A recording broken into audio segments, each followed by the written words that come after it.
paralyzed that you didn't know about? Part 1. So a lot of people associate being paralyzed only with not being able to move certain muscles in an area of the body, but there's so many other sneaky things that go along with it. Your brain doesn't just lose its ability to send messages to spark muscle contractions, it also loses its ability to receive information like how hot or cold an area of the body is. It's like your body's operating with this half-working thermostat and it's not able to trigger the appropriate response like sweating or shivering. Meanwhile, you're not generating heat by moving your muscles, so the paralyzed area quickly becomes colder than the rest of the body. My lower body can get dangerously cold without my brain realizing it, and until eventually my whole core temperature starts to drop. At which point, the brain triggers what's called a delayed and exaggerated thermoregulatory response, which is basically the brain saying, pull the fire alarm, I don't know why, but we are suddenly freezing to death. And then comes the exaggerated response. Now this can be super intense shivering, increased heart rate. When it gets worse, I can feel confused and like I'm gonna pass out. And it can even get to the point where I'm not able to talk. Now some examples of notable times that this has happened. I was filming on set and in the scene I was submerged in cool water.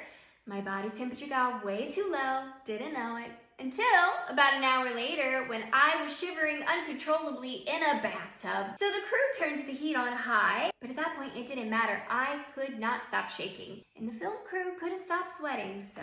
Another interesting one happened in Germany. So when I was in college, I had a German boyfriend. And he decided to propose to me at basically an ice castle in northern Germany in January. And that's when I got a mild case of hypothermia. I shivered violently the rest of the evening and then slept for like 13 hours that night.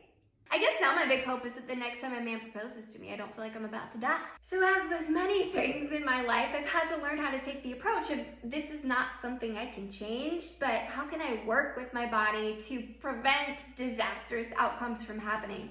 And first, that's just been learning my body's subtle signals that something's wrong before a full-blown reaction happens. And then second, just finding preventative methods to keep me warm. One thing I'll do is I'll take hand warmers. These are from Akupa, and I'll put them against blood flow points like the wrists and inner arm, and that'll really help to raise my core body temperature. I don't know if anybody thinks about this, but wheelchair rims get like metal ice rings in the winter. So I will put the Akupa hand warmers in my palms and wheel that way.